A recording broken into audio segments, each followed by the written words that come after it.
हरे कृष्ण। आप सब लोगों का स्वागत है भक्ति वैभव कोर्स में। हम सभी स्टडी कर रहे हैं श्रीमद् भागवत महापुराण प्रथम स्कंद अध्याय नंबर 15 पांडवों की सामयिक निवृत्ति।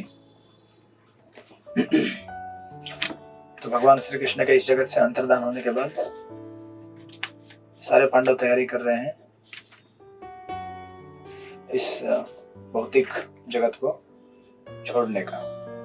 तो हम लोग कल श्लोक नंबर आई थिंक 38 पे रुक गए थे।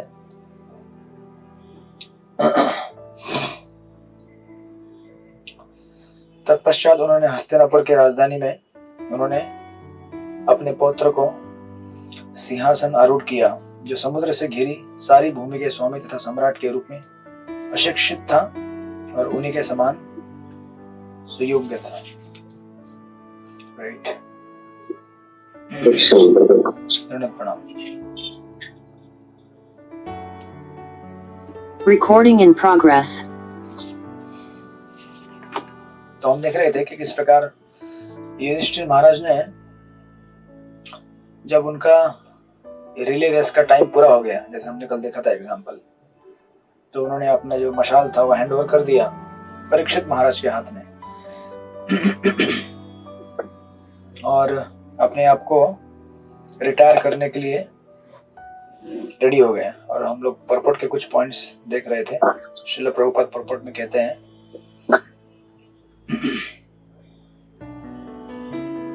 इस तरह महाराज युधिष्ठिर, तीसरी चौथी लाइन है, इस तरह महाराज युधिष्ठिर के भगवत धाम जाने के पूर्व परीक्षित उनके स्थान पर सिंहासन आरूढ़ हो चुके थे। Right. And then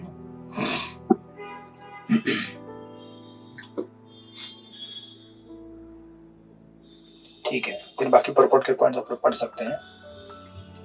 in general Parikshit महाराज को ग्लोरीफाई कर रहे हो, जो कि हम लोग बाद में देखने वाले हैं।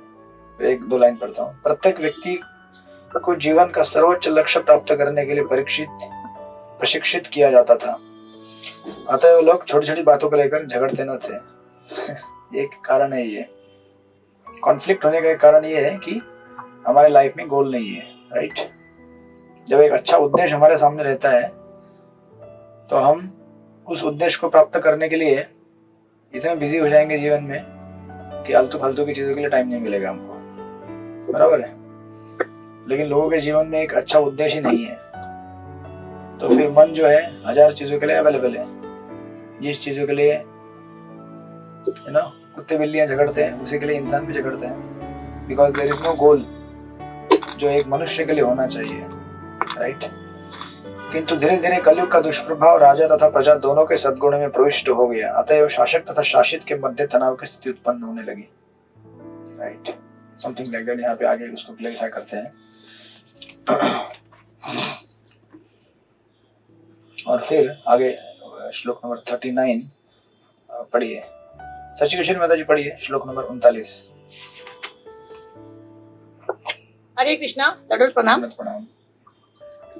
मथुरायां तब्रजमशसेन तिंतरा राजपत्या निरूप्य इष्टिम अग्निम अपीबत ईश्वरा। तब उन्होंने अनिरुद्ध भगवान कृष्ण के पुत्र के प्रवज्र को मथुरा में शूरसेन का राजा बना दिया। तत्पश्चात महाराज युधिष्ठिर ने प्राजापत्य यज्ञ किया और गृह जीवन त्याग के लिए अपने भीतर अग्नि प्रतिष्ठित की। हरे कृष्णा। दंडवत प्रणाम। हरे कृष्णा। तो न केवल हस्तिनापुर में बल्कि मथुरा मंडल में भी उन्होंने भगवान के जो पौत्र थे ब्रजनाभ, उनको वहां का राजा बना दिया। राइट।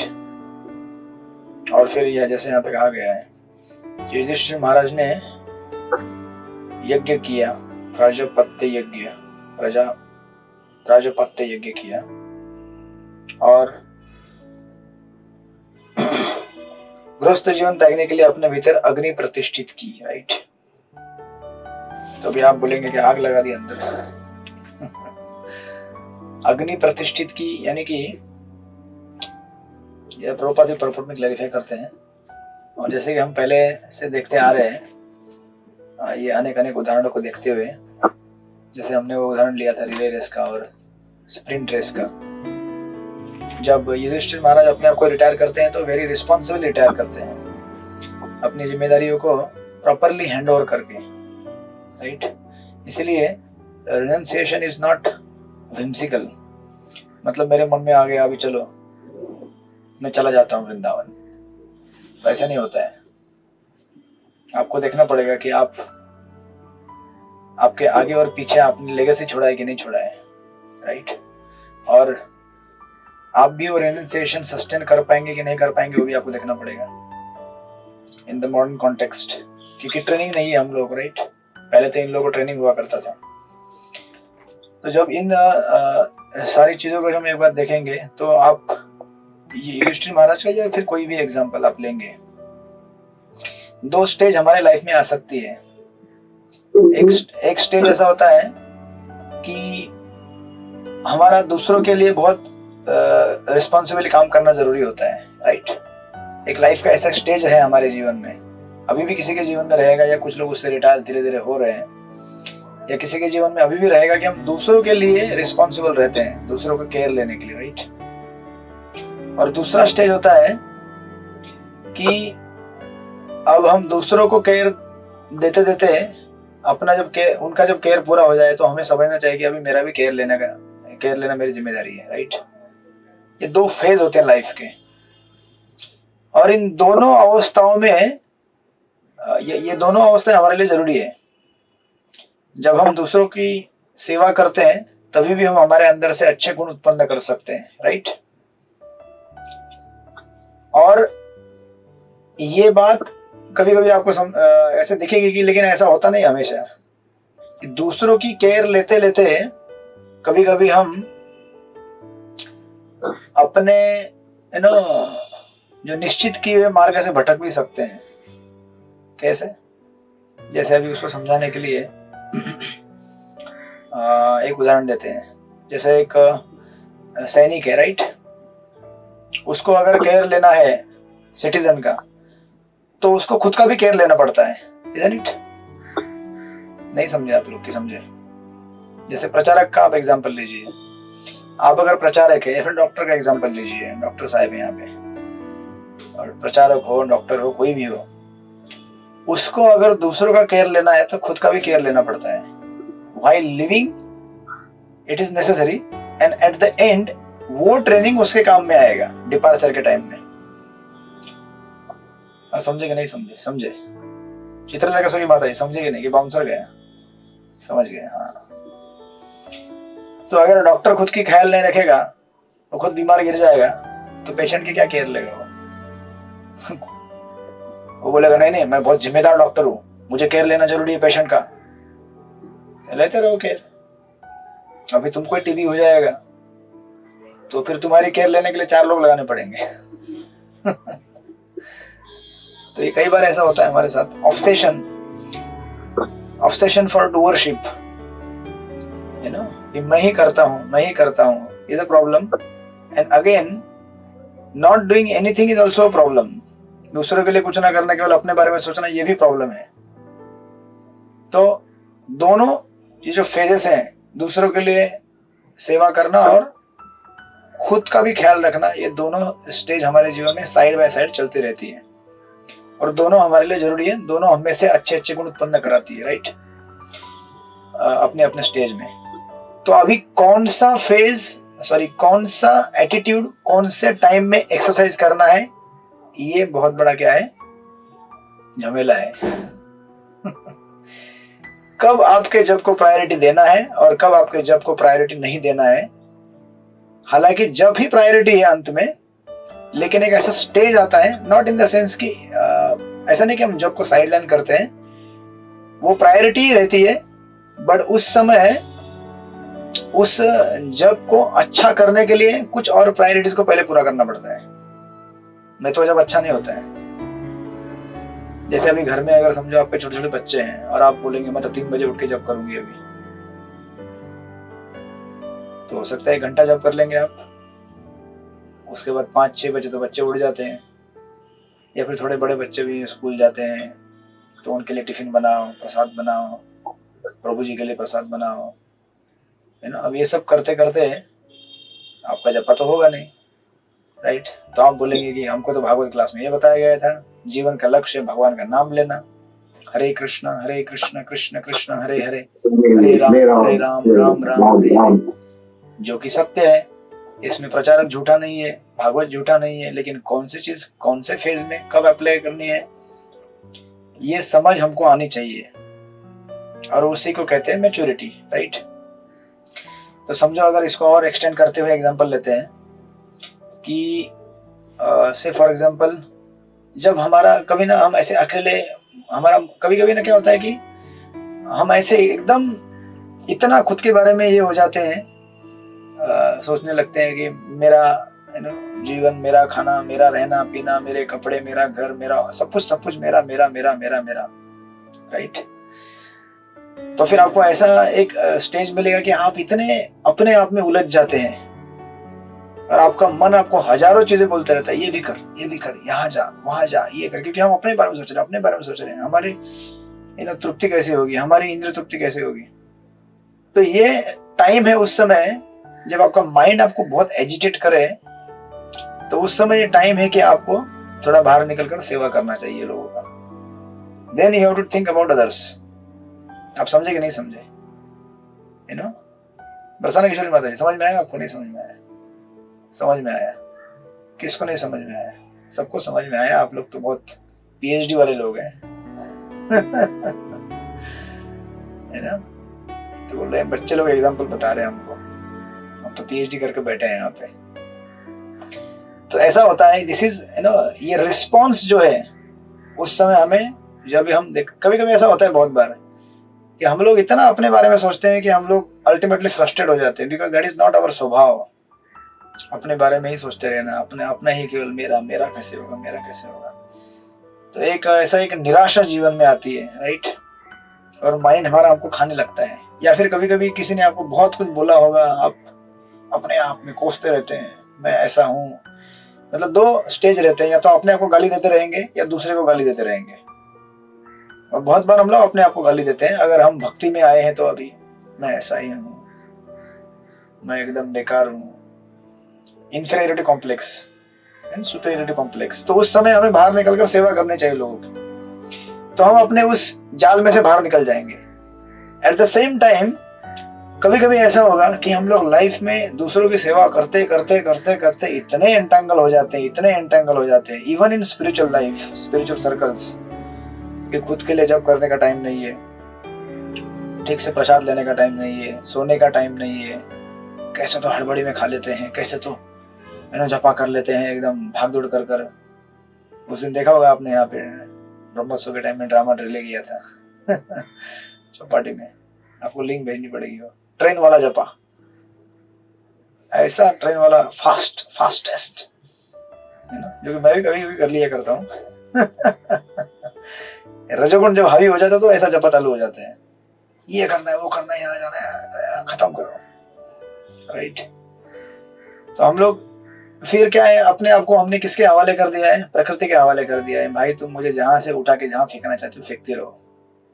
प्रकृति के जो 3 गुण है, रजोगुण, तमोगुण, सत्वगुण, स्पेशल रजोगुण, तो रजोगुण हमें डिक्टेट करते रहता है, अभी ये करना है, चलो जल्दी खत्म करो जपा, अभी वो काम करना है, जल्दी खत्म करो, अभी नेक्स्ट यहाँ पे जाना है, खत्म करो, खत्म करते रहो, राइट। तो उस समय हम जब ऐसे असहाय हो जाते हैं तो उस समय हमें विड्रॉ करना चाहिए उस सिचुएशन से, और सोचना चाहिए कि बहुत हो गया, अभी बहुत हो गया, इन द सेंस कि अभी थोड़ा मुझे खुद का भी ख्याल रखना पड़ेगा। भाई सबकी सेवा तो करनी है, वो परम धर्म है हमारा, लेकिन खुद ही जिंदा नहीं रहेंगे, दूसरे की क्या सेवा करेंगे हम लोग। तो उस समय हमें विड्रॉ करते हुए सारी चीजों से अपने आप को थोड़ा ध्यान देना चाहिए, अपनी साधना पे, सेवा पे, मतलब अपने भजन पे, अध्याय पे, स्वाध्याय पे।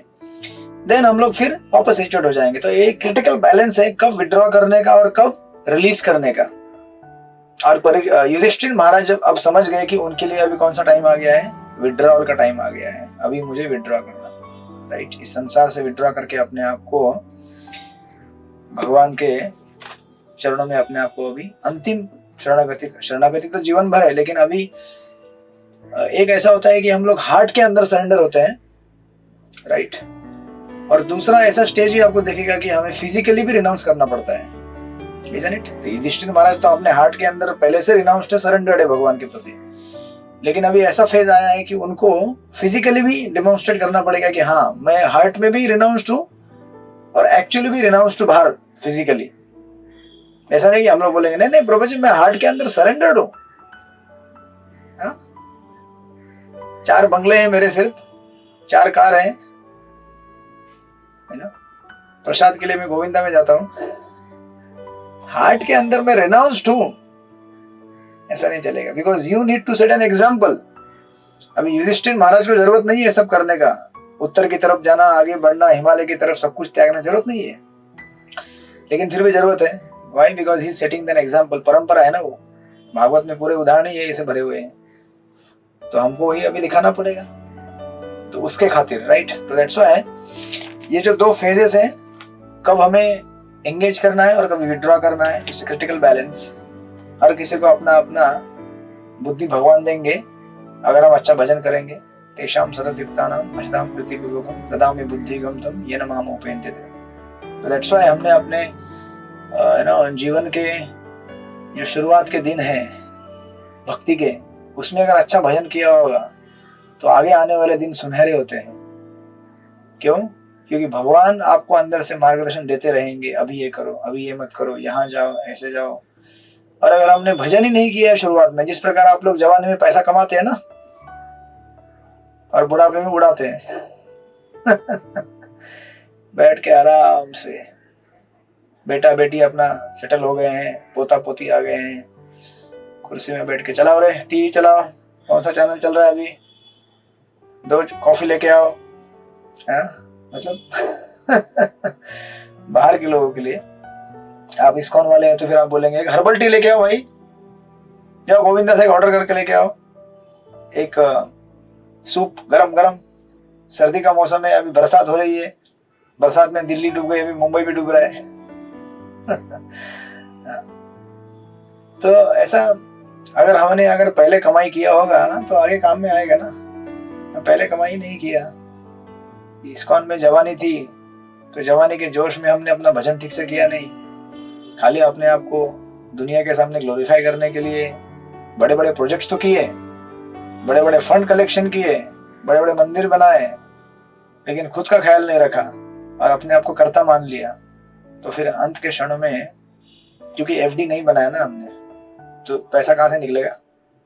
तो उस समय बैठ के, अभी उस समय क्या होता है कि बॉडी की कैपेसिटी नहीं है जैसा हम जवानी में काम करते हैं, तो हमको फिर क्या होता है कि जवान जवान लोग उछल कूद कर नाचते, उनको देख के ऐसा गुस्सा आता है, इतना क्यों उछल रहा है यार भाई, अभी आपका विड्रॉल का टाइम है, उसका एंगेज करने का टाइम है, वो कूदेगा, नाचेगा, 1000 बुक डिस्ट्रीब्यूट करेगा वो, है ना, अच्छा अच्छा भगवान का श्रृंगार करेगा। अभी हम तो बूढ़े हो गए, अभी थोड़ा अगर अल्टर के ऊपर जाएंगे तो थोड़ा ऐसा बैठेंगे तो भी हमारा पीठ टेढ़ा होने लगता है, तो क्या भगवान का श्रृंगार करेंगे, क्या सेवा करेंगे। अभी बुढ़ापे में केवल भजन करना होता है, हरे कृष्ण कृष्ण कृष्ण हरे हरे, हरे राम राम राम हरे हरे। तो इसलिए वो ट्रेनिंग अगर नहीं रहेगा शुरुआत में, अगर हमने इन्वेस्टमेंट नहीं किया होगा अपने भजन पे अच्छी तरह से, तो बुढ़ापा बहुत भयानक जाएगा, चाहे वो भक्ति में हो या भौतिक जीवन में हो। इसीलिए जब हमारे पास समय रहता है तो टाइमली हमको अपना भजन करते रहना चाहिए। एट द सेम टाइम जब जरूरत है तो प्रायोरिटी में जो घर के काम है, ऑफिस के काम है, संसार के काम है, वो भी करने चाहिए। बट याद रखना चाहिए कि it's a critical balance, both things are needed. Ultimately जो भजन हमने किया वही हमको लास्ट में काम में आएगा। जैसे यहाँ पे युधिष्ठिर महाराज के बारे में देखेंगे आप, जैसे ये अभी 38-39 में उन्होंने क्या किया, बहुत ही इजीली दे दिया। इतना आसान नहीं होता है कंट्रोलरशिप छोड़ना, जिन लोगों का एज हो गया है उनको मालूम पड़ेगा, इतना आसान नहीं है बहू को चाबी देना तिजोरी की, ले ले बहू, अभी तू ही रानी है और बेटा ही राजा है। हम लोग तो बुढ़े हो गए, माता पिता, अभी हम लोग काशी की तरफ जाएंगे, काशी यात्रा करेंगे, तुम लोग एंजॉय करो। अभी नहीं होता है, सब कठिन है, राइट। अगर ट्रेनिंग रहेगा तो ही होगा, नहीं तो नहीं होगा। तो युधिष्ठिर महाराज ने यहाँ पे ये चीज किया और जैसे कि पर्पट में प्रभुपाद लिख रहे हैं 39 के 2-3 लाइन बाद प्रभुपाद लिखते हैं 3rd लाइन में, वर्णाश्रम धर्म गुण और कार्य की दृष्टि से वास्तविक मानव जीवन का शुभारंभ है। जो महाराज युधिष्ठिर तो इस वर्णाश्रम धर्म के रक्षक थे, राइट। अतः उन्होंने शासन का भार प्रशिक्षित राजकुमार महाराज परीक्षित को सौंप दिया और स्वयं सन्यासी बन गए। तो एक्चुअली जो प्रोपेगेटर है वर्णाश्रम का, तो उसको तो दिखाना ही पड़ेगा ना। और हम में से बहुत सारे लोग प्रचारक हैं, तो हमको अंतिम क्षणों में दिखाना ही पड़ेगा। जैसे हमारा एज हो जाएगा तो आपके काउंसलिंग लोग देखेंगे आपको, गुरुजी ने भजन किया था, हमको भी उपदेश दिया था, अभी उन उपदेशों का वो पालन करते हैं क्या? Right. It's a very difficult and very sobering thing. वर्णाश्रम धर्म तो प्रभुपाद उसको क्लैरिफाई करते हैं। चार जो अपने वर्ण और आश्रम है, वर्ण शरीर के लिए होता है और आश्रम आत्मा के लिए होता है। राइट। ब्राह्मण, क्षत्रिय, शूद्र, वैश्य ये शरीर के साइकोफिजिकल स्वभाव के हिसाब से बनाए गए हैं। जिसको जो काम अच्छा लगता है उस क्लास में जाओ और काम करो। आप ब्राह्मण निकले, ब्राह्मण बनो। आप मैनेजर ले, क्षत्रिय बन जाओ। आप बिजनेस माइंडेड है, वैश्य बन जाओ। आप कुछ भी नहीं है तो बाकी सबको असिस्ट करो, है ना, शूद्र क्लास में। और ये हो गया आत्मा के लिए, सॉरी शरीर के लिए। और फिर आत्मा के लिए ब्रह्मचारी, ट्रेनिंग लो, इन्वेस्टमेंट करो पहला, है ना, शिक्षा लो अच्छा सा, फिर गृहस्थ आश्रम में जाओ अगर जाना है तो। नहीं जाना तो कंटिन्यू कर सकते हैं। 2 स्टेजेस रहते हैं, इधर यू कंटिन्यू और यू चेंज आश्रम एंड बिकम गृहस्थ। और फिर जैसे प्रभुपाद यहाँ पे लिख रहे हैं, आधुनिक राजनेता सक्रिय जीवन से विरत नहीं होना चाहते, भले ही वे कितने ही बूढ़े क्यों ना हो जाए। लेकिन महाराज युधिष्ठिर आदर्श राजा थे, अतः वे स्वेच्छा से प्रशासनिक जीवन से विरत हो गए, और जिससे वे अगले जीवन की तैयारी कर सके। हर व्यक्ति को चाहिए कि वह अपने जीवन की ऐसी व्यवस्था करे कि जीवन की अंतिम व्यवस्था के कम से कम अंतिम 15 वर्ष पूरी तरह भगवान की सेवा में लगाए जा सके, जिससे जीवन की चरम सिद्धि प्राप्त हो सके। राइट। तो अभी हमको तो पता नहीं है 15 साल है कि 5 साल है कि 10 साल है। राइट। जब अगर हमारे बाल पक गए हैं, उम्र हो गया है, तो हमको सतर्क होना चाहिए कि टाइम हो गया अपना। अभी इस फेज में अगर हम श्रीमद् भागवतम का आश्रय नहीं लेंगे, नाम का आश्रय नहीं लेंगे, तो फिर जिंदगी में और मौका ही कब था ये सब करने का। सारी जिंदगी तो कमाते, घूमते, फिरते चली गई, है ना, लोगों को सेट करते चले गए। अभी अपने आप को सेट करो भाई। सबको सेट कर दिया आप, लेकिन आपको कौन सेट करेगा? इसलिए प्रभुपाद लिखते हैं कम से कम लास्ट के 15-20 साल। यह सचमुच नादानी है कि जीवन का सारा समय भौतिक भोग तथा सकाम कर्मों में लगा जाए, क्योंकि जब तक मन भौतिक भोग के लिए सकाम कर्मों में लगा रहता है, तब तक बद्ध जीवन या भवो बंधन से बाहर निकलने की कोई गुंजाइश नहीं रहती। किसी भी व्यक्ति को जीवन की चरम सिद्धि प्राप्त करने के परम कार्य की, अर्थात भगवत धाम जाने की उपेक्षा करने की आत्मघाती नीति नहीं अपनानी चाहिए। That's why critical balance during the journey, and when journey and होने को आएगा तो हमें याद रखना है भाई, अभी सफर जब करते हम, जब आपको पता है कि अभी 4 स्टेशन बाद वृंदावन आने वाला है, थोड़ी आप वहां पे रुक जाते हैं? नहीं रुकते ना। पानी पीना है। अरे भाई अभी 4 स्टेशन बाद वृंदावन आ रहा है, अभी कहाँ पानी पीने जा रहे हो? सीधा वृंदावन में मिलेगा, पानी मिलेगा, होटल मिलेगा, सब मिलेगा। 4 स्टेशन पहले उतर गए और गाड़ी छूट गई, कुछ हो गया, और हो सकता है उस स्टेशन पे और कुछ अच्छा मिल जाए आपको, बहुत ही जो आपको अट्रैक्ट करके उधर ही रोक दे। तो नहीं रुकना है 4 स्टेशन पहले, सीधा अभी लास्ट अंतिम गंतव्य स्थान मथुरा, फिर उधर से रिक्शा पकड़ लो और सीधा आपके अपने अपने जो भी होटल रहेंगे बुक किए हुए, वहां चले जाइए। राइट। अगर बुक किए होंगे तो। नहीं तो पेड़ है बहुत सारे वृंदावन में, पेड़ के नीचे जाइए, आराम से भजन कीजिए। हरे कृष्णा कृष्ण कृष्ण हरे हरे, हरे Ram Ram Ram Hare Hare. So like that Yudhishthir महाराज, और फिर अगेन सुत गोस्वामी फिर 40वें श्लोक में बताते हैं फिर क्या क्या किया उन्होंने। राइट। अभी ये 40, 41, 42, 43, 44 इन 4 श्लोकों में युधिष्ठिर महाराज किस तरह से अपने आप को इस जगत से डिटैच करते हैं, इसका यहाँ पे विवरण हो जाएगा। पढ़िए श्लोक नंबर 40, रमेश मोदी प्रभु पढ़िए 40 नंबर।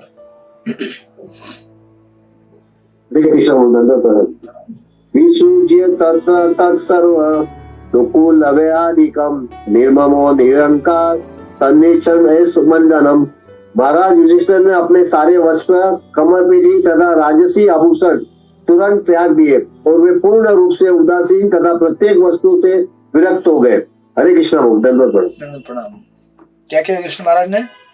अपना वस्त्र, कमर पेटी, राजसी आभूषण, तो हमें क्या क्या त्यागना पड़ेगा? हमारे पास तो ये सब नहीं है। कमर पेटी कहाँ है? तो हमारा कमर पेटी मतलब हमारा हो सकता है मोबाइल हो, जो कमर के पॉकेट में लगा रहता है। राजसी आभूषण मतलब हमारा एफडी वीफडी रहेगा कुछ, है ना, उसको निकाल दीजिए, वो दे दीजिए अपने पोता पेटी बेटे बेटी को दे दीजिए, लो भाई तुम्हें भी एंजॉय करो, राइट। और पूर्ण रूप से उदासीन, देखिए ये बहुत इंपॉर्टेंट वर्ड है, पूर्ण रूप से उदासीन तथा प्रत्येक वस्तु से विरक्त हो जाना। निर्ममो निरहंकार, गीता में भी आता है कई बार, 5वें अध्याय में, तीसरे अध्याय में। निर्ममो मतलब उदास, यानी कि ये मेरा नहीं है। एक तरह से उदास मतलब क्या? अभी समझो आपके पास कुछ चीज है लेकिन आप बोलेंगे मैं उदासीन हूं उस चीज के बारे में, मतलब आप उसको कुछ समझते नहीं कि आपका है वो, राइट।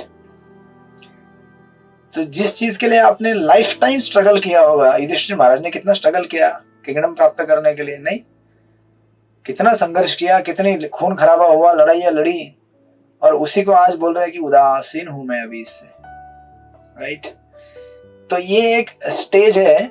देखिए रिनंसिएशन जो रहता है ये 2 स्टेज में रहता है। मतलब चीजों को पजेस करना कि ये मेरा है, उसको त्यागना एक लेवल का रिनंसिएशन हो गया। और दूसरा निरहंकार।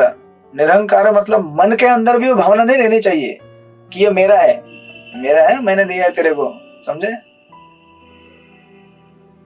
मतलब आप आपके बेटे को बोलेंगे या फिर आपकी बहू को बोलेंगे मेरा है बहू, भले अभी मैंने त्याग दिया है लेकिन मेरा है।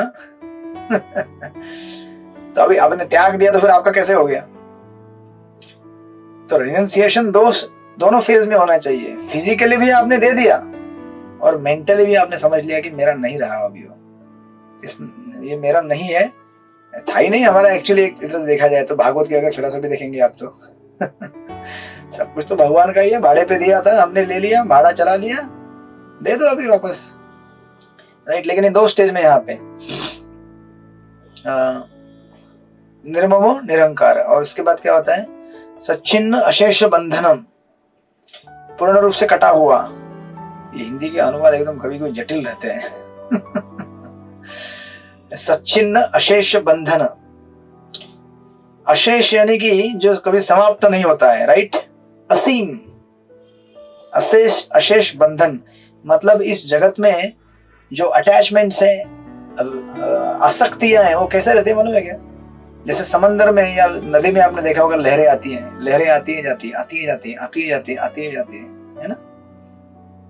उतने चीजें हमारे जीवन में आती रहती है कंटिन्यूअसली, जो आपको अटैच करती है, आती है जाती है। अभी जीवन में कितनी चीजों से हम अटैच हो चुके होंगे, जब से जन्म लिया तब से लेकर अब तक। कितनी सारी खाने की चीजें होंगी, कपड़े पहनने के, कोई जगह घूमने की, कोई मोबाइल, कोई अपना सोने का बेड, उसके ऊपर कौन सा बेडशीट लगेगा, तकिया कैसा होगा, मैं यहाँ पे बैठा हूं तो मेरा एक फुट रेस्ट है, कभी लगता है कि ये थोड़ा ऊंचा हो गया, नहीं थोड़ा कम होना चाहिए, कभी लगता है नहीं ज्यादा कम हो गया, थोड़ा ऊंचा होना चाहिए। वो कुछ नहीं है तो भी कुछ तो हो जाता है अटैच बनने के लिए, उसमें मन कभी नहीं बराबर नहीं हो रहा है, पैर नहीं लग रहा है। मन को केवल एक बहाना चाहिए किसी चीज से अटैच होने का, राइट। तो ये नदियों की तरह, लहरों की तरह आता जाता है, लेकिन इसमें हम एंटेंगल कब हो जाते हैं? जब उसको भोगने का प्रयास करते हैं तब। इसलिए यहाँ पे क्या कहा गया है? सच्चिन्न अशेष बंधन, मतलब पूर्ण रूप से वो उन्होंने डिटैच हो गए उन चीजों को भोगने से। जब युधिष्ठिर महाराज इस तरह से चीजें ऐसे आएंगी जाएंगी, आएंगी जाएंगी, आएंगी जाएंगी, आसक्तियां बहुत सारी, लेकिन उसको हमें पकड़ के भोग करने की कोशिश नहीं करना चाहिए, तो अपने आप आएंगी, चली जाएंगी। हमारे जीवन में ऐसी बहुत सारी चीजें आएंगी जिनसे हम आसक्त हो सकते हैं, लेकिन हमने अगर उसको भोगने का प्रयास नहीं किया, कुछ फर्क नहीं पड़ेगा, वो आएंगी चली जाएंगी। उसका अभी भौतिक जगत का स्वभाव ही ऐसा है कि चीजें आपके जीवन में आएंगी, व्यक्ति आपके जीवन में आएंगे, आने दीजिए। सेवा है तो सेवा कीजिए, नहीं तो आप अपने चुपचाप भक्ति करते रहिए, वो अपने आप जाएगा, आएगा, आएगा, जाएगा, चलता रहेगा उसका निरंतर।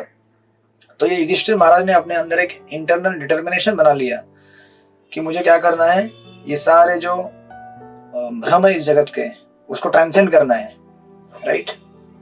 जैसे प्रभुपाद यहाँ पे लिखते हैं तात्पर्य में, भगवान का पार्षद बनने के लिए यह आवश्यक है कि भौतिक कल्मश से शुद्ध हो लिया जाए।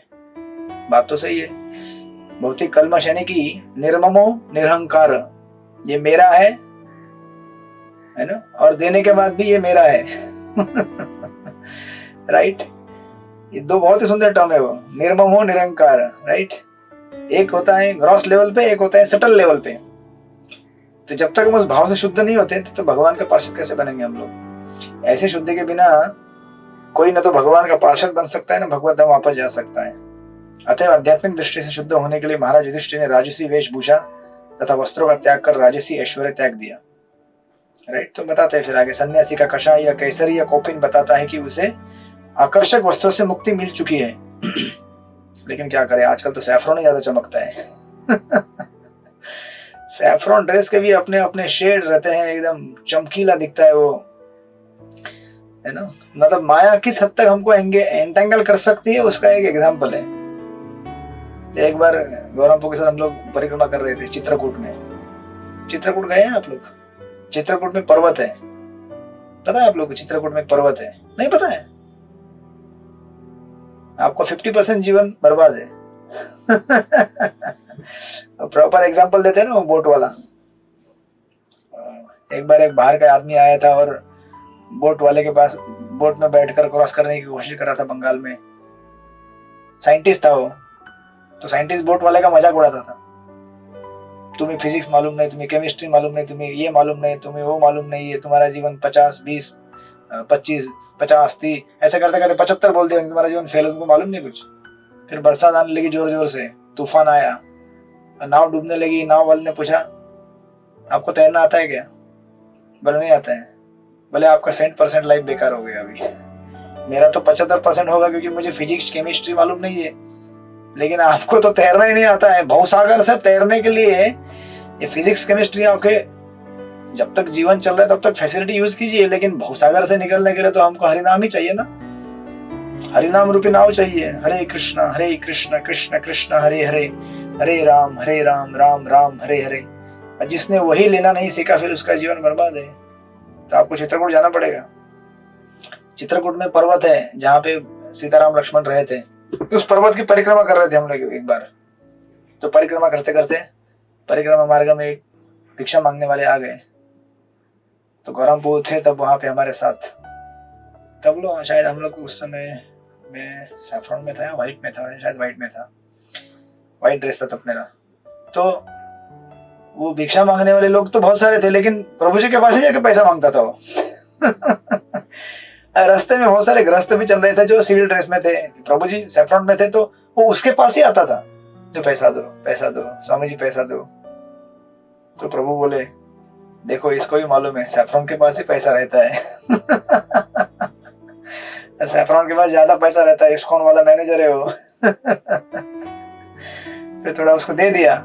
वो पता चल जाता है उन लोगों को ये इस्कॉन वाला सैफरॉन है, ये वो ऑर्डिनरी सैफरॉन नहीं है, ये इस्कॉन वाला मैनेजर। इसके जेब में पक्का चेक रहेगा या फिर कुछ तो रहेगा, या फटाफट निकाल के दे देगा। तो ऐसा होता है कि है ना, संसार में माया का इतना बड़ा प्रभाव है कि आप अगर सैफरॉन लेंगे तो भी उसके बाद भी आपको माया छोड़ी नहीं करें, सतर्क नहीं रहेंगे तो, राइट। तो इस तरह यहाँ पे आगे लिखते हैं प्रभुपाद फिर कि वे अपने राज्य तथा परिवार के प्रति उदासीन हो गए और समस्त भौतिक कल्मश भौतिक उपाधि से मुक्त हो गए। लोग सामान्यतः विविध उपाधियों से जुड़े होते हैं, जैसे परिवार, समाज, देश, वृत्ति, धन, पद इत्यादि। जब तक मनुष्य ऐसी उपाधियों से जुड़ा रहता है तब तक वह भौतिक दृष्टि से अशुद्ध माना जाता है, राइट।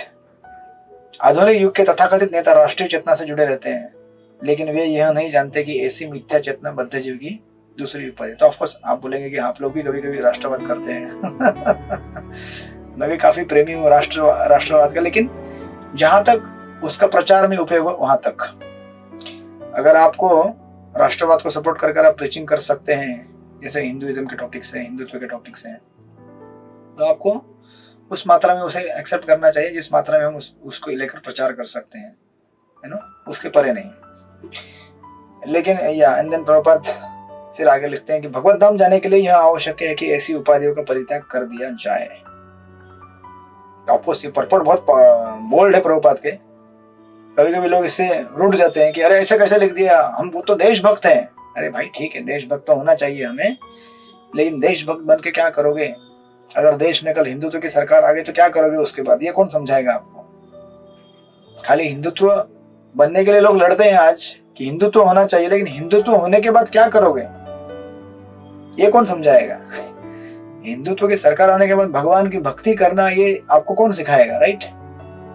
केवल हमें सेंटिमेंटली आर्टिफिशियली नहीं बोलना चाहिए कि अभी हम लोग मतलब, तो हम लोग इसीलिए देखिए शास्त्रों को अच्छी तरह से अगर हम उसका मर्म नहीं समझाते लोगों को, तो लोगों को एक सुपरफिशियल अंडरस्टैंडिंग रहती है अपने धर्म के बारे में। तो हमारा धर्म महान है, लेकिन महान क्यों है, कैसे है? अगर हम हिंदू है तो फिर हमें करना क्या चाहिए, हमारा कर्तव्य क्या है, ये अगर नहीं सिखाएंगे फिर कोई आके हमारे ऊपर राज्य करेगा, राइट? कोई और रूल करेगा वापस, क्योंकि हमने अपना रूट समझा ही नहीं है। Like that. फिर प्रॉपर क्लेरिफाई करते हैं उसको आगे प्रॉपर्ट में, और अंत में लिखते हैं कि चूंकि संसार में ऐसे पुण्यात्मा राजाओं का प्राधान्य था, अतएव वे सभी तरह सुखी थे, और ऐसे महान सम्राटों के लिए विश्व पर शासन चलाना संभव हो पाया। युधिष्ठिर महाराज के बारे में कह रहे हैं। एंड देन 41 पढ़िए चित्रलेखा सखी माता जी, 41वां श्लोक पढ़िए। हरे कृष्णा, दंडवत प्रणाम। वाचं जुहाव मनसि तत्प्राण इतरे च तं मृत्या उपानं सर्गम तं पंचत्वे हि अजो हवित। नंतर त्यांनी आपले सर्व इंद्रिय मनात, मन प्राणात, प्राण अपानात, आपल्या सर्व अस्तित्वास पूर्ण रूपाने पंचतत्वमय शरीरात आणि शरीराला मृत्यूत विलीन केले। मग ते भौतिक जीवनाच्या धारणेतून मुक्त होऊन शुद्ध सत्वात स्थिर झाले। हरे कृष्ण।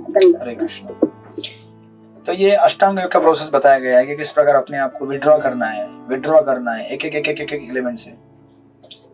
श्रीमद् भागवतम ऐसी विषय देखिए, महाभारत में आप देखेंगे, महाभारत के वार में सेंटर ऑफ पॉइंट कौन है? अर्जुन है।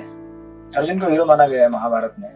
लेकिन अगर आप श्रीमद् भागवत में आएंगे तो श्रीमद् भागवतम में एक्चुअली युधिष्ठिर महाराज हीरो है। प्रथम स्कंद में अध्याय नंबर 7, 8, 9 से लेकर अभी अंत तक उनका ही जिक्र किया जाएगा। युधिष्ठिर महाराज कितने महान थे, राइट? तो अर्जुन के लिए एक्शन पार्ट था, जब लड़ाई लड़नी थी तो वो हीरो थे। लेकिन जब वैराग्य का बात आता है, रिनंसिएशन, तो युधिष्ठिर महाराज यहाँ पे हीरो है। तो ऑफ कोर्स अर्जुन भी फॉलो करेंगे उनके फुटस्टेप में, लेकिन आप देखेंगे कि अगर आप स्पेशली महाभारत के कुछ गिने चुने शुरुआत के प्रसंग, तो शुरुआत में महाभारत के एकदम बिगिनिंग में और ऑलमोस्ट अंत तक ज्यादा करके आपको अर्जुन का ही जिक्र मिलेगा। हार्डली कहीं युधिष्ठिर महाराज का वर्णन, मतलब उनके क्वालिटीज को या फिर उनको हाईलाइट किया जाता है, अनलेस कहीं अगर उनका कुछ युद्ध हो रहा हो, अगर नहीं आए तो। उसके बाद भीम का नंबर लगता है महाभारत में, आप देखेंगे भीम को भी काफी ग्लोरीफाई किया गया है। और युधिष्ठिर महाराज फॉर सम टाइम जब वो कमांडर बने थे, सॉरी उन्होंने जब लास्ट में जो कौरव कमांडर था लास्ट का, शाल्य, उनका वध किया था, तो उनका भी मतलब ऐसा मतलब एक्शन पार्ट में। लेकिन स्पेशली जब रिनंसिएशन की बात आती है, वैराग्य की, जैसे अभी यहाँ पे हम देखेंगे युधिष्ठिर महाराज डिमॉन्स्ट्रेट करेंगे अपने आप को, उत्तर की तरफ लेके जाएंगे सब कुछ त्याग कर। जब ये बात आएगी तो युधिष्ठिर महाराज का नंबर सबसे पहले लगेगा, क्योंकि धर्मराज है भाई, धर्मराज है, तो फिर पहले उनको डिमॉन्स्ट्रेट करना पड़ेगा इस बात को। तो इसलिए आप यहाँ पे देख सकते हैं कि किस तरह से ये एग्जाम्पल ये इस श्लोक में जैसे बता रहे हैं, कि अपने आप को किस तरह से ये जो प्रोसेस आप देख रहे हैं यहाँ पे, ये कोई आसान प्रोसेस नहीं है। अब आप ये ऐसा भी नहीं है कि ये ऐसा निकाल के फेंक रहे हैं जैसे हमने भी पहले देखा है, जैसे यहाँ पे कहा गया है कि उन्होंने सारी इंद्रियों को मन में, मतलब ऐसा नहीं कि उन्होंने अपने इंद्रियों को निकाला और फिर मन के अंदर डाल दिया।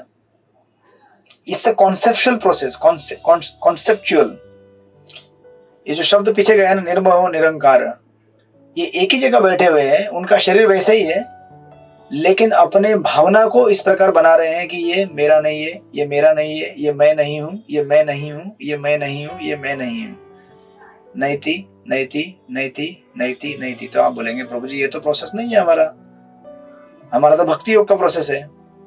लेकिन आप जब करने बैठते हैं तो आपको यही प्रोसेस अप्लाई करना पड़ता है। आपका अच्छा जब कब होगा? जब आप अपने आप को बहुत बड़ा मैनेजर नहीं समझेंगे, जब आप अपने आप को बहुत बड़ा अकम्प्लिश्ड गृहस्थ नहीं समझेंगे, या फिर एक अकम्प्लिश्ड ब्रह्मचारी नहीं समझेंगे। महाप्रभु ने तो ये प्रोसेस दिया है, ना हम विप्रो न नरपति, ना तो मैं सन्यासी हूँ, ना ब्राह्मण हूँ, ना शत्रु हूँ, ना क्षत्रिय हूँ, मैं कौन हूँ? दास दास दास दासानुदास, भगवान का सेवक हूँ। तो यही प्रोसेस है वो इन अनदर वे, वहां उस तरह से बताया है, हमको इस तरह से अप्लाई करना पड़ता है। तो आप जब करने बैठते तो आपको याद रखना है, क्या याद रखना है? मैं अभी इस समय मैनेजर नहीं हूँ, मैं किसी का पति भी नहीं हूँ, मैं किसी की पत्नी भी नहीं हूँ, मैं किसी का पिता भी नहीं हूँ, मैं कौन हूँ? मैं अभी इस समय एक विशुद्ध आत्मा हूँ जो भगवान का दास है, और मैं उनका भजन कर रहा हूँ।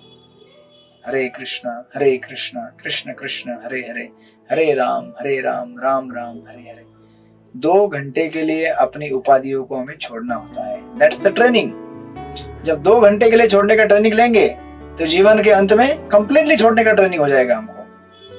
तो अभी जब करते हैं तो हाँ, कितना एफडी में पैसा है भाई, आज ये साइन करके निकालो, इतना निकालना है, मेरा पैसा है। हरे कृष्णा, आई एम सक्सेसफुल। हरे कृष्णा मैं बहुत सक्सेसफुल हूँ। हरे राम, उसको दिखाऊंगा, मैं उसको बताऊंगा, जैसे कृष्ण चैतन्य, एक माला हो गई। ऐसे करेंगे तो फिर हमारा कैसे काम चलेगा? तो हमने विड्रॉ किया ही नहीं है, भगवान के नाम पे हमारा ध्यान लगा ही नहीं है। ये जो प्रोसेस यहाँ पे दिया गया है, सेम प्रोसेस हमें अप्लाई करना पड़ता है। जो हमने भीष्मदेव का श्लोक पढ़ा था ना, तो इस प्रकार जिस व्यक्ति ने आज तक अपने मन को अनेक अनेक गतिविधियों में लगाया था, अनेक राजनीतिक पारिवारिक कार्यों में लगाया था, उसने वहां से उसको निकालकर भगवान के चरणों में लगा दिया। राइट? तो इस प्रकार हमें अपने आप को स्थित करना होता है। तो दिस इज कॉन्सेप्चुअल प्रोसेस। अपने आप को बैठ के, मतलब एक इसे कहते हैं, एक्चुअली प्रभुपाद ने लिखा है तात्पर्य में, उसको कहते हैं जीवन मुक्त स्टेज। एक्चुअली ये आगे के परपट में आएगा, बट यहाँ पे भी लिखा गया होगा।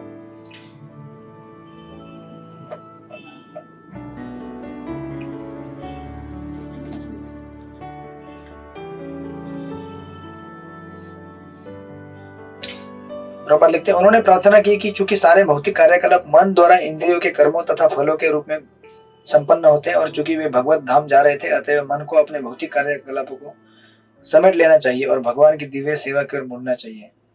तब भौतिक कार्यकलापों की आवश्यकता नहीं रह गई थी। तभी आपको मैनेजर बनने की जरूरत नहीं है, किसी के मेंटेनर बनने की जरूरत नहीं है, आपको उसमें विड्रॉ करना है। राइट? और प्रभुपाद बहुत अच्छी तरह से आगे लिखते हैं, वस्तुतः मन के कार्यकलापों को रोका नहीं जा सकता, क्योंकि वे सनातन आत्मा के प्रतिबिंब है, किंतु कार्यकलापों के गुणों को पदार्थ से भगवान की दिव्य सेवा में बदला जा सकता है।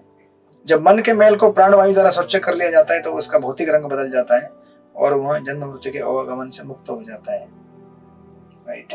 तो बेसिकली ये अष्टांग योग की प्रक्रिया में आप देखेंगे, जो चीज जहां से आई है उसको वहां वापस, मतलब आप देखेंगे सेकंड कैंटो में क्रिएशन में आएगा, वो थर्ड कैंटो में भी आएगा। जो महत तत्व रहता है, उसमें से प्रकृति के 3 गुण निकलते हैं। प्रकृति के 3 गुणों में से फिर ये सेंस ऑब्जेक्ट्स निकलते हैं और इंद्रियां निकलती हैं। तो आंख के लिए देखने वाली चीज, त्वचा के लिए स्पर्श करने वाली चीज, सब इस तरह से देखेंगे आपको। वहां पे एक एक चीज निकलती है। तो जो जहां से आया है उसको वहां मर्ज करते जाइए, जैसे यहाँ पे श्लोक में बताया गया है। राइट? कि उन्होंने अपने सारी इंद्रियों को मन में, मन को जीवन में, जीवन को प्राण में, अपने पूर्ण अस्तित्व को 5 तत्वों के शरीर में तथा अपने शरीर को मृत्यु में समाहित कर दिया। फिर उसको आगे देखिए अगले श्लोक में 42 में, और उसको बताते हैं। पढ़िए सखी प्राण प्रभाव, पढ़िए 42। हरे कृष्ण प्रणाम। 42 तित्रवे हुत्वा चापश्चत्वं तत् चाइक तत्त्वे अजुहोत मुनिः सर्वम् आत्मानि अजुहवीत ब्रह्माणि आत्मनम् अव्यये।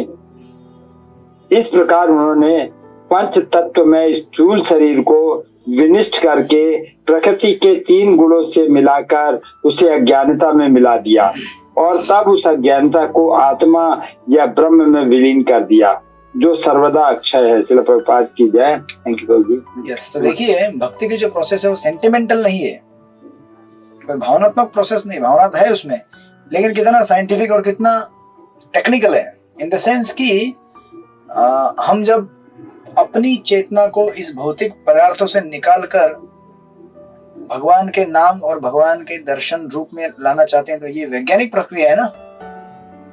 ऐसा नहीं कोई बोल मेरा मन भगवान में बहुत लगा हुआ है। कैसे लगा हुआ है भाई, जरा बताओ। भगवान मेरे सपने में आते हैं, कल भगवान ने आकर बांसुरी बजाई।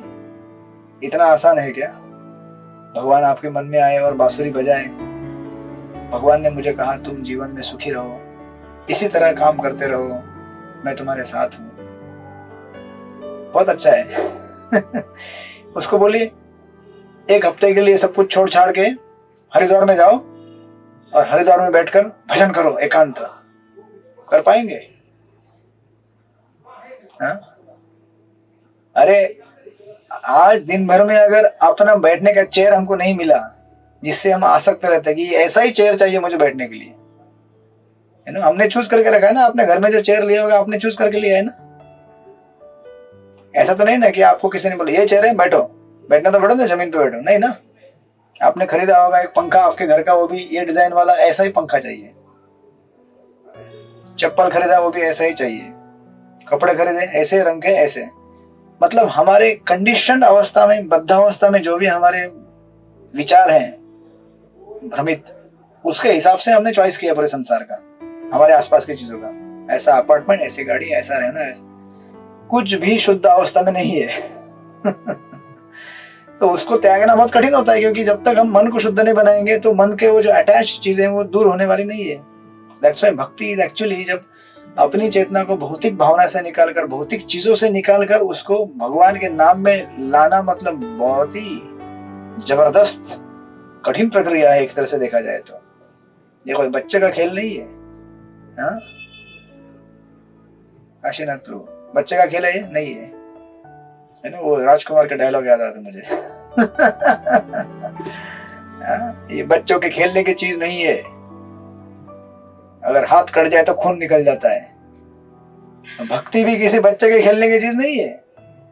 यहाँ पे आपने गलती कर दी, खून निकलता है यहाँ पे भी जबरदस्त। इसलिए कहा जाता है चुरस से धारा। भक्ति कैसी है? रेजर या चाकू के धार पर उसके एज में चलने जैसा है। थोड़ा भी इनअटेंटिव हो गया तो आपका पूरा किया कराया मेहनत, मतलब कुछ टेम्पररी एटलीस्ट समय के लिए बर्बाद हो जाता है।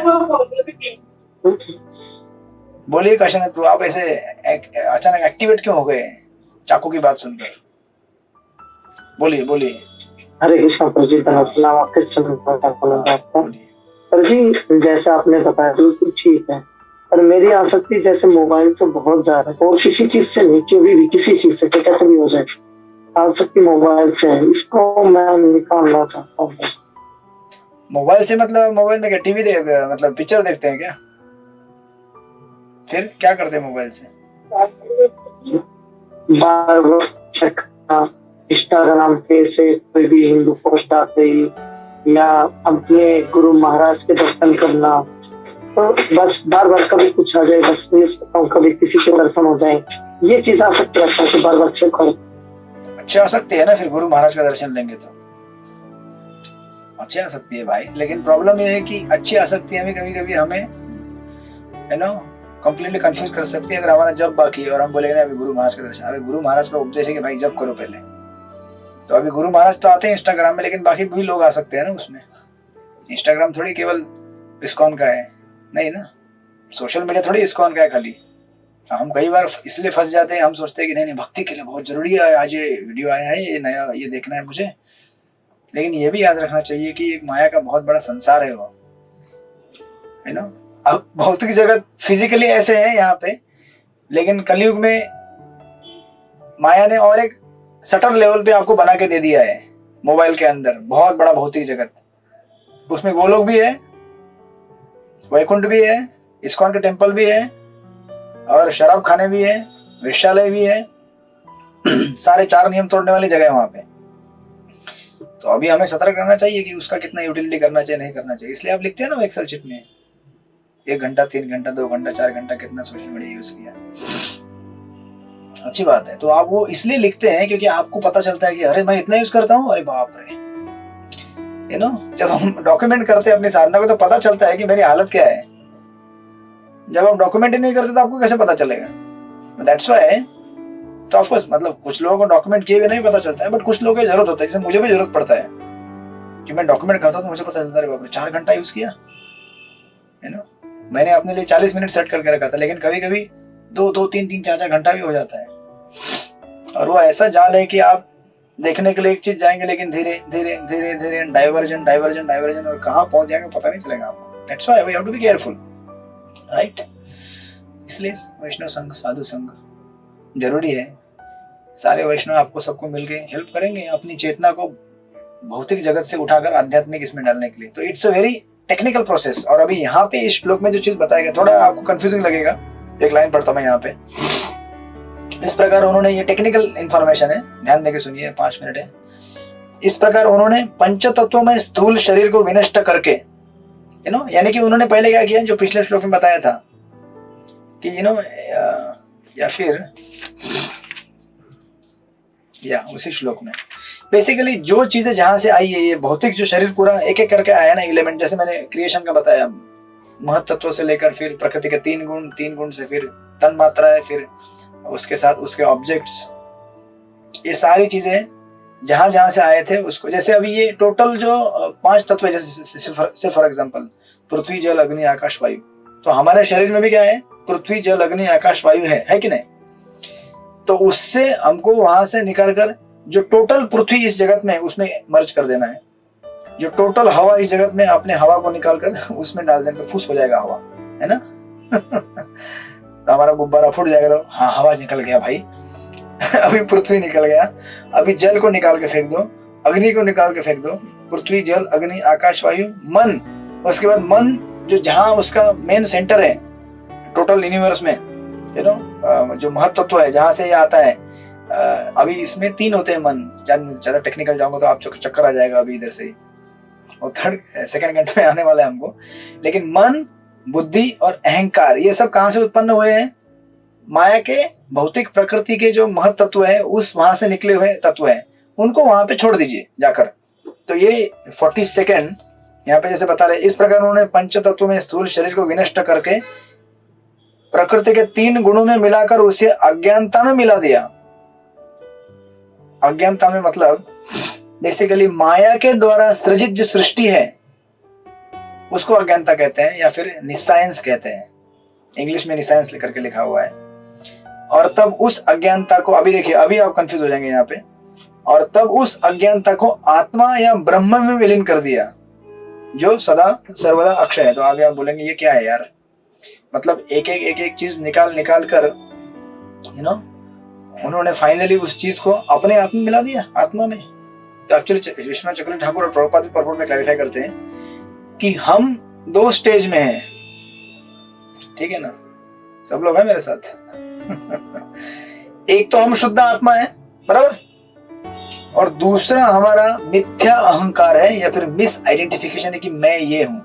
तो जैसे अभी यहाँ पे विमल मधुमती माता जी है, तो वो एक आत्मा है, लेकिन एक विभा गुप्ता करके और एक पर्सनालिटी है, बराबर है कि नहीं।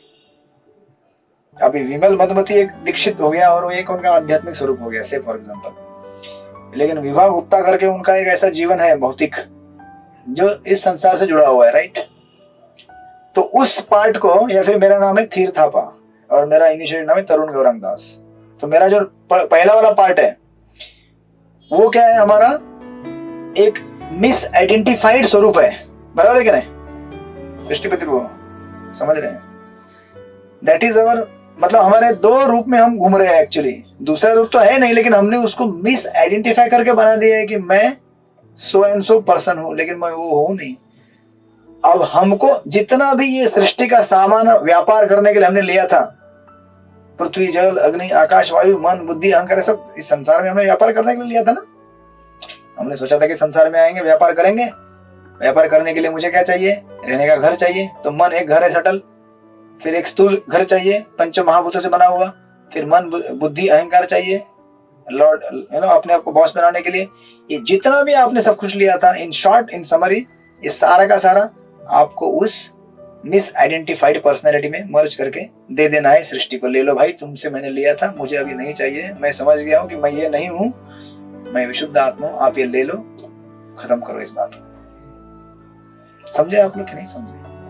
नहीं समझे से बेसिकली इन सिंपल लैंग्वेज अपनी मिथ्या धारणा करके हमने जो बनाया अपना स्वरूप कि मैं ये हूं, उसको हमें त्यागना है, राइट। तो अभी यहाँ पे ऐसा लिखा है कि, तो यहाँ पे जो आत्मा शब्द लिखा है मतलब वो अज्ञानता को आत्मा या ब्रह्म में विलीन कर दिया। तो ये ब्रह्म मतलब बेसिकली महत्त्व जहां से ये आता है, इसलिए उसको क्या कहा गया है, अक्षय कहा गया है। तो भगवान की एनर्जी है ना, भौतिक चीजें भी जो है वो भगवान की एनर्जी है। जैसे पृथ्वी जल अग्नि आकाश वायु, ये भगवान की एनर्जी है, वो अक्षय है, कभी नष्ट नहीं होती, वो सिर्फ उसका रूपांतरण होता है एक रूप से दूसरे रूप में, राइट। अब प्रॉपर देखिए, अब परपट में देखेंगे, अब बीचों बीच अगर जाएंगे 1 2 3 4 5 6 7 8 8वीं लाइन पे, इस तरह 5 तत्वों का स्थूल शरीर उत्पन्न होता है। जो हमने प्रक्रिया देखा है, हम जगत में आते हैं, ये सब चीजें लेते हैं और बनाते हैं अपने आप को।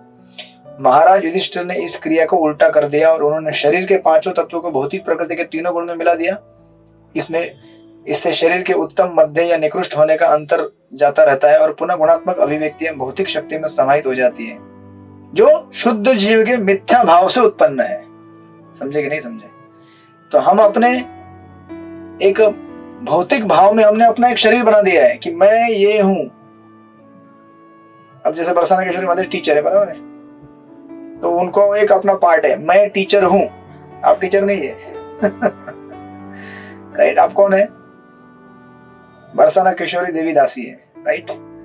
तो ये पार्ट में आपको आना है और उस पार्ट को मर्ज कर देना है। अभी जब तक जरूरत है तब तक रखिए उस पार्ट को, जब तक संसार में है, संसार में व्यापार चल रहा है हमारा, संसार का व्यापार है ना, तब तक हमें वो रखना पड़ेगा, क्योंकि हम उसके साथ कनेक्टेड है और हमको वो चाहिए, क्योंकि हमें फिर उसके साथ जो जुड़ी हुई चीजें उनको सेवा करनी, जो भी करना है।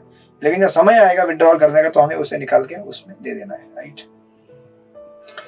इस तरह, इसलिए प्रभुपाद आगे लिखते हैं, इस तरह जब कोई वैकुंठ लोक के असंख्य लोकों में से किसी एक विशेषतः गोलोक वृंदावन में भगवान का पार्षद बनना चाहता है, तो उसे निरंतर यह सोचना होता है कि वह भौतिक शक्ति से भिन्न है, उसे उससे कोई सरोकार नहीं है और उसे अपनी अनुभूति शुद्ध आत्मा या ब्रह्म के रूप में करनी होती है, जो गुण में परम ब्रह्म के तुल्य है। सिंपल लैंग्वेज में समझे काशीनाथ प्रभु, सिंपल भाषा में अपनी जितनी भी भौतिक उपाधियां हैं उनको उठा के जहां से आई थी और जहां से ली थी वहां से वहां देना है और अपने आप को इस जगत से विरक्त करना है, right. That is quite difficult process देखा जाए तो, टेक्निकली अगर हम सोचने के लिए बैठेंगे तो। लेकिन युधिष्ठिर महाराज के लिए सब आसान क्यों है? क्योंकि उनका मन तो सदैव परम ब्रह्म के चरणों में लगा हुआ है, राइट। तो ऑलरेडी उन्होंने अपना मन भगवान को दे दिया है, उनको अलग से भौतिक जगत से निकाल के भगवान के चरण कमलों में रखने की जरूरत नहीं है। लेकिन हम सबको उदाहरण दिखाने के लिए, एग्जाम्पल डेमोन्स्ट्रेट करने के लिए बता रहे हैं कि इस तरह से इन तत्वों को अलग करते जाओ, अलग करते जाओ, अलग करते जाओ।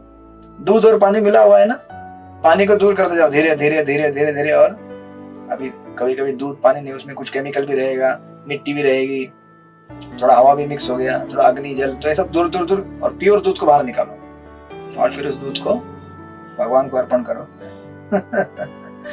तो भोग लगाने के बाद प्रसाद के रूप में ले लो। उसी प्रकार हम अपने शुद्ध आत्मा को भगवान के चरणों में समर्पित कर देंगे और फिर हम असली आनंद भोग सकते हैं, आध्यात्मिक जीवन का। प्रभुपाद इस परपट के अंत में लिखते हैं, लास्ट के 3-4 लाइनें, अब देखिए वहां पे कहाँ गया, या बहुत 5-6 लाइनें से, भौतिक बंधनों से वो स्थूल तथा सूक्ष्म आवरण के भौतिक बंधनों से स्वतंत्रता का यह भाव मनुष्य को भगवान के दास के रूप में कार्य करने के लिए मुक्त बनाता है, भले ही वह अभी भौतिक जगत में रहता हो।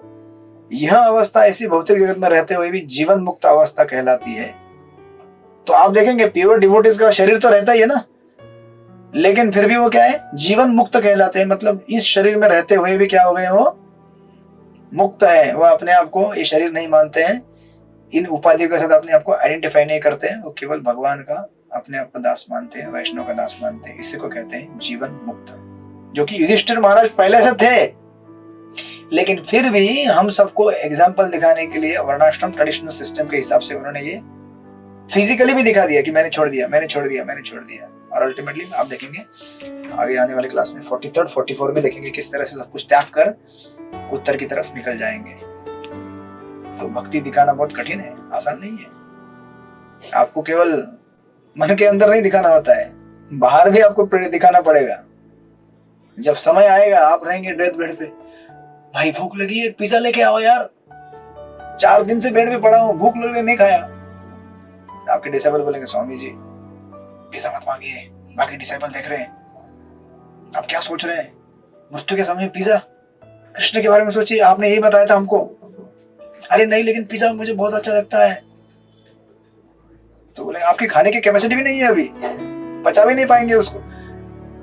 तो मन जहां जहां फंसा रहेगा, हम बोलेंगे नहीं नहीं मेरा मन फंसा नहीं है, मैं विरक्त हूं, लेकिन हमको फिजिकली भी डिमोन्स्ट्रेट करना पड़ेगा। ये हमारी परीक्षा है बहुत बड़ी, खास करके जो प्रचारक हैं, है ना, उनका तो बड़ा जबरदस्त परीक्षा होगा। क्योंकि आपके चेले लोग आपको देखेंगे ना, आपको घेर लेंगे लास्ट में, स्वामी जी ने ऐसा पढ़ाया था, अभी स्वामी जी देखते हैं क्या करते हैं। लेकिन ऑफ कोर्स भगवान के बहुत कृपाशाली है, भौतिक माया तगड़ी है, सब जानते हैं, इसीलिए वो आप देखेंगे। इसलिए कोई जब somebody is passing away, बाजू में बैठ के क्या करते हैं हम लोग, हरे कृष्णा कृष्ण कृष्ण हरे हरे, हरे राम राम राम हरे हरे, राइट। हम उसको एनकरेज करते रहते हैं, जब करते रहो प्रभु जी, जब करते रहो, यू नो। माया का प्रभाव जबरदस्त है, हम समझते हैं सब लोग। तो इस प्रकार ये प्रक्रिया है, आगे देखेंगे हम लोग। आपको एक किस्सा सुना था खाली, मुझे गौर गोपाल प्रभु का याद आया। गौर गोपाल प्रभु का बहुत साल पहले नी का सर्जरी हुआ था, घुटने का। तो वो सोच रहे थे कि भाई जब मेरा नी का सर्जरी होगा, जब कोमा मुझे एनेस्थेशिया दिया जाएगा, यू नो, और समझो मैं एकदम अचेत हो जाऊं, और समझो जब चेतना आएगी तो मैं कुछ आलतू फालतू ना बोल दूं।